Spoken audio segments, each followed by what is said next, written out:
Good morning అండి. మొదటిసారిగా my hub channel visit చేసిన వారు సబ్స్క్రైబ్ చేసుకోండి. కావాల్సిన ఇన్ఫర్మేషన్ కోసం కామెంట్లో తెలియపరచండి. అదేవిధంగా వీడియో నచ్చినట్లయితే లైక్ చేయండి అండ్ షేర్ చేయండి సార్. గ్రూప్ వన్ పై మళ్ళీ వివాదంగా మారిపోయింది. అసలు గ్రూప్ వన్ అసలు ఏం జరుగుతుంది, ఏంటి పరిస్థితి, రద్దు అవుతుందా, మరి ఏంటిది అనేసి ఇప్పుడు తెలియలేనటువంటి పరిస్థితులు ఏర్పడింది. నిన్న సెలెక్ట్ అయిన క్యాండిడేట్స్ ఒక ప్రెస్ మీట్ కండక్ట్ చేయడం జరిగిందండి. సో మరి ఆ గ్రూప్ వన్ కేసు హైకోర్టులో ఉండి కూడా ప్రెస్ మీట్ పెట్టడం కూడా అది కరెక్టనా లేదా అనేది మరి వాళ్ళకి తెలవాల్సిన పరిస్థితి ఏర్పడింది.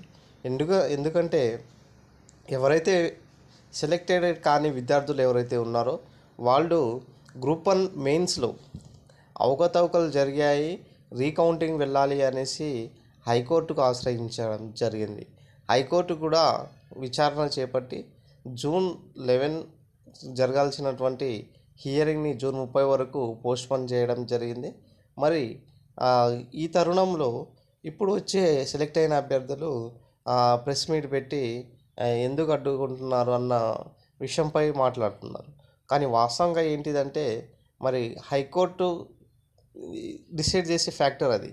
మరి గ్రూప్ వన్ పై నిజంగా మెయిన్స్లో అవకతవకలు జరిగినాయా లేదా, మరి దీనిపై చర్యలు తీసుకునే అధికారం ఎవరికి ఉంటుందంటే హైకోర్టుకు ఉంటుంది. అలా అని సెలెక్ట్ అయినటువంటి క్యాండిడేట్స్ వచ్చి ఈరోజు ఇట్లా చెప్పడం అనేది అది చాలా కరెక్ట్ కాదు. ఎందుకంటే మన రాష్ట్రంలోనే అత్యున్నతమైనది న్యాయస్థానము హైకోర్టు ఉన్నది కాబట్టి దీనికి సంబంధించినటువంటి నిజ నిర్ధారణ మొత్తం పరిశీలించిన తర్వాత ఎవరికైతే న్యాయం జరగాలో వాళ్ళకే చెప్తుంది. కాబట్టి మరి కోర్టు కేసులో ఉన్నంత వరకు ఎవరు మాట్లాడాల్సిన పరిస్థితి ఉండదు. అలాంటి తరుణంలో ఈరోజు సెలెక్టెడ్ క్యాండిడేట్స్ వచ్చి మరి ప్రెస్ మీట్లో పెట్టి ఇట్లా చెప్పడము అనేసి అది ఒక చాలా వివాదాస్పదంగా మారిపోయింది. మరి నాన్ సెలెక్టెడ్ క్యాండిడేట్స్ కూడా మరి ఏదైతే గ్రూప్ వన్ పై వివాదం ఉన్నదో దానిపైన కూడా వాళ్ళు మళ్ళీ కేసు వేశారు. కేసు ఎందుకు వేస్తున్నారు అంటే గ్రూప్ వన్ మెయిన్స్లో అవకతవకలు జరిగాయనేసి వాళ్ళు కేసు వేయడం జరిగిందండి. ఇప్పుడు జూన్ 30న జరిగేది అదేనా? ఒకవేళ గ్రూప్ వన్ మెయిన్స్లో అవకతవకలు జరిగాయనేసి నిజంగా తెలిస్తే సాలిడ్ ప్రూఫ్స్తో ఉంటే ఆ ప్రూఫ్స్ను బట్టి హైకోర్టు దీన్ని క్యాన్సిల్ చేయాలా లేకపోతే రీకౌంటింగ్ వెళ్ళాలా అనేది చెప్పడం జరుగుతుందన్నమాట. ఇప్పుడే దీనికి సంబంధించినటువంటి నిర్ణయం ఏం చెప్పదు.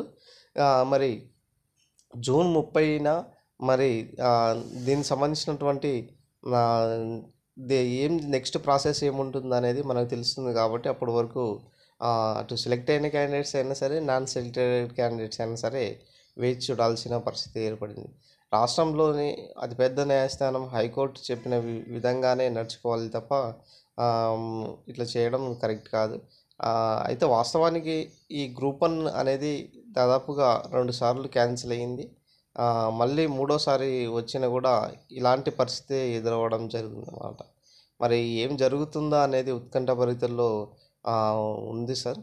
చూడాలి మన పరిస్థితి, గ్రూప్ వన్ పరిస్థితి.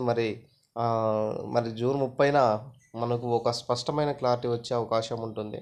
మళ్ళీ గ్రూప్ వన్ అనేది ఉంటుందా, మరి మెయిన్స్ మళ్ళీ కండక్ట్ చేస్తారా, మరి ఏమవుతుందో అనేది ఆ రోజున తెలిసే అవకాశం దాదాపుగా ఎక్కువ కనబడుతుందండి.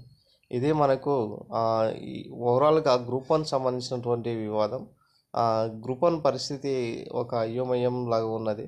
ఎందుకంటే గతంలో 2 సార్లు కూడా రద్దయింది. మళ్ళీ అది హైకోర్టులోనే ఉన్నది. ఏం జరుగుతుందో అనే ఉత్కంఠభరిత పరిస్థితిలోనే ఏర్పడింది అనమాట. చూడాలి జూన్ 30 తర్వాత. సో కోర్టు డెసిషన్ బట్టే మనం ముందు నడుచుకోవాల్సి ఉంటుందన్నమాట. సో ఏదైతే న్యాయస్థానం చెప్తుందో దాన్ని బట్టే మనము అనుగుణంగా నడుచుకోవాల్సి ఉంటుంది అనమాట.